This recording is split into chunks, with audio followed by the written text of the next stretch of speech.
2018년 6월 8일 VON 논평입니다. 오늘은 정부가 종전선언에 집착해서는 안 되는 이유에 대해서 말씀드리겠습니다. 원칙적으로 우리도 전쟁을 반대합니다. 전쟁을 좋아할 사람이 있겠습니까? 6.25 전쟁, 동족 상잔의 비극을 겪은 한반도에서 다시 전쟁이 일어나는 것은 결코 바람직하지 않습니다. 외과 수술을 하듯이 북폭으로 간단히 북한의 수뇌부를 제거하면 북한이 자유롭고 번영하는 평화의 땅이 될 것이라는 생각에도 동의하지 않습니다. 사후 관리는 역시 매우 어려울 것입니다. 그렇다고 해서 지금 정부가 종전을 선언하고 평화협정을 맺으면 한반도에 평화가 오는 것입니까? 6.25 전쟁 종전이 안 되는 것은 미국 때문이 아닙니다.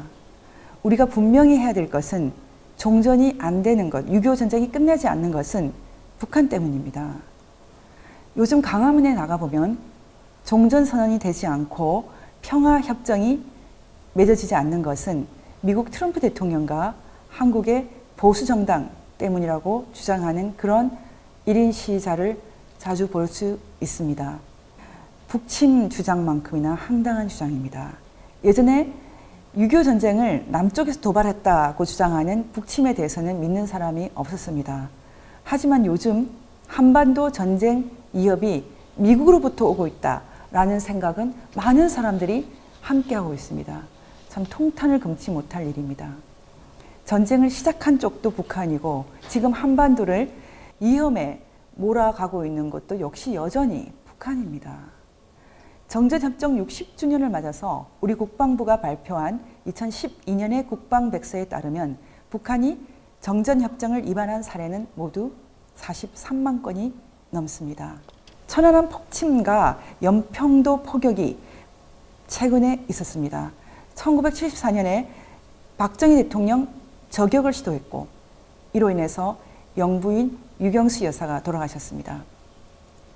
1976년에는 판문점 독기 만행이 있었습니다. 1983년에는 미얀마 아웅산 국립묘지 암살 테러가 있었습니다. 1987년 칼 858 폭파 이로 인해서 대부분 노동자였죠. 115명의 인명이 희생되었습니다. 북한이 정전협정 기간에 했던 만행을 우리가 어떻게 이 짧은 시간에 다 말하겠습니까? 300만 이상이 굶어 죽었습니다. 실정에 실정을 거듭한 북한에 대해서 아직까지도 두둔하고 너그럽게 봐주자는 사람들이 많습니다. 누가 전쟁을 끝내지 않고 있습니까? 전쟁이 왜 끝나지 않고 있습니까? 그것은 바로 제대로 승부가 나지 않았기 때문입니다. 제대로 승부가 나지 않은 채로 핵을 가진 북한과 종전을 선언하고 평화협정을 맺는다.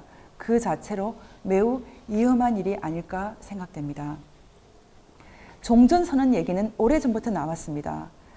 노태우 대통령 당시에도 남북 기본 합의문에도 들어가 있고 그리고 1996년 김영삼 시대 그리고 김대중 노무현 시대에도 꾸준히 있었습니다.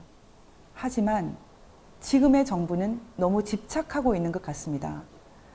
여당인 더불어민주당과 공무원 노조까지 종전선언 평화협정을 배너로 바깥에 내걸고 있습니다.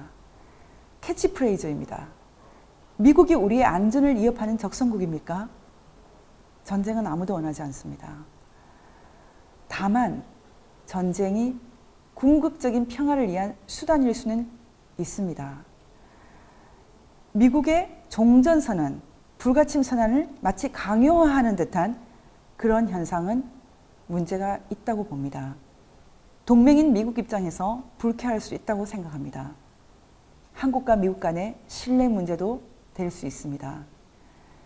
제가 알기로는 미국은 불가침 조약을 맺은 사례가 거의 없습니다.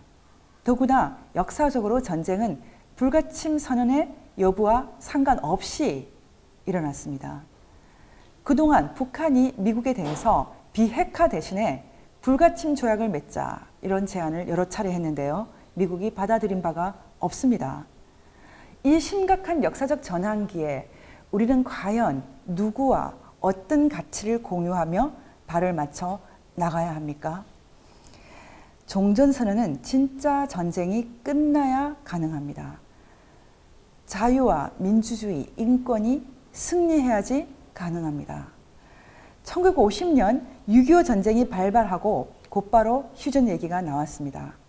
하지만 의제 설정 등의 문제로 1951년 7월 10일에 회담이 시작되었고 그로부터 2년 후에 정전협정이 체결되었습니다. 이 2년 동안 어떤 일이 있었습니까?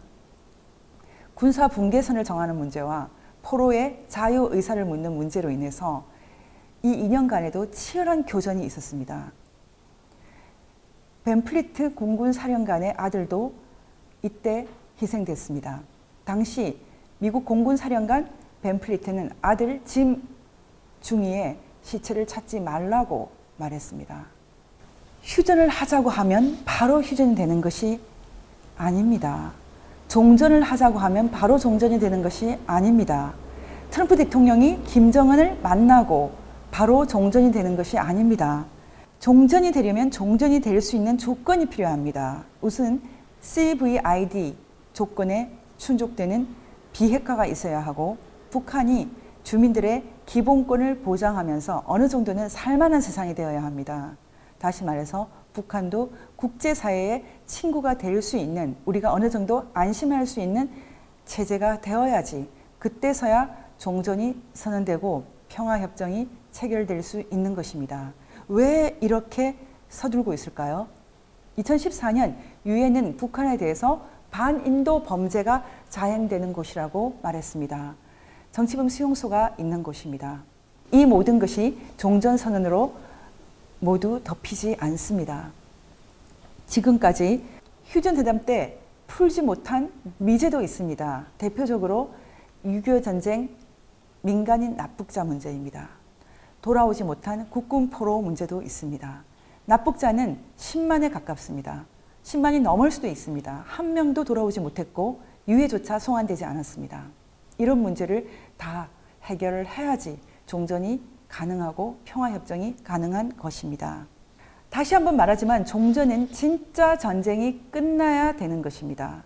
북한의 비핵화가 완수되고 북한이 이제 국제사회의 친구가 될 수 있는 그런 상황이 온다면 우리 모두가 환영을 하고 기뻐하며 종전을 선언하고 평화협정을 맺게 될 것입니다. 문재인 정부와 친정부 언론들은 지금 밑도 끝도 없는 종전 집착으로 국제사회로부터 오해를 살 수 있습니다. 조심해야 합니다. 이상으로 VON 논평이었습니다.